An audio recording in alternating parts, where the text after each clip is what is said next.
Dì chua chú chuyên chia từ sau ba xong.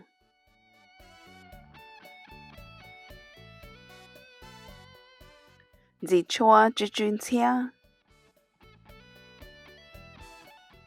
Dì chua giờ chết sợ lờ. Có yếu tông mù đà đê. Có thể chỉ chú chuyên chia. Dì chua nè hai linh tử.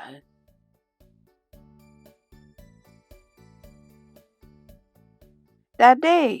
Cụ chỉ đà đê. Đó khó cụ tư hữu. Thế cụ chỉ chuyên chia. Cụ tư hữu mù ô xì đùa. Dì chua tê linh tử.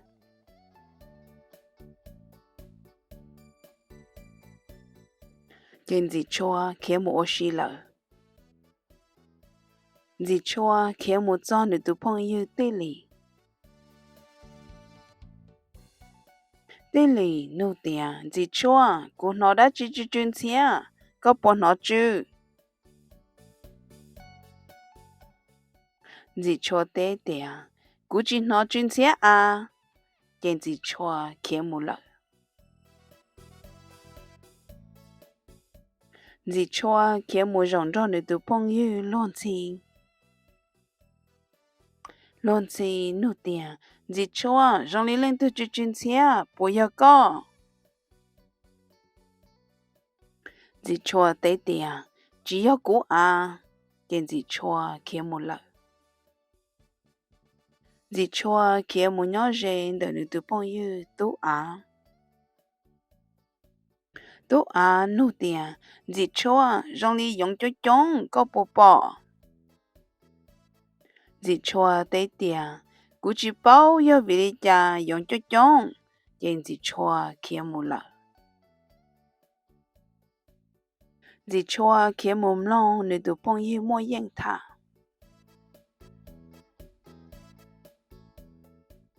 Thấy bia chè mô yên hai tìa. Dì chua rong lý cụ ô chỉ chua tàu ba. Cho nhớ rì rì cụ.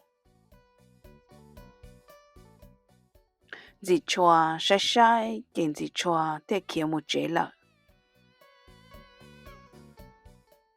Mong đợi dì chua bư. Nữ khâu khâu chế ý mò. Dì chua chỉ tàu rong trâu rò lì. Thầu sơn gió lô nô tới toa. Dì chua hai tìa. Cú yêu tàu mù đà đê. Cú chú chuyên chia. Khẩu khẩu cú ý chế lì. Dì chua đà đê ta. Nếu thế chỉ khẩu ý chế lờ. Có chú chuyên chia. Dì chua chú khá cha. Lò cú bùa có. Dì chua nè hai linh tử.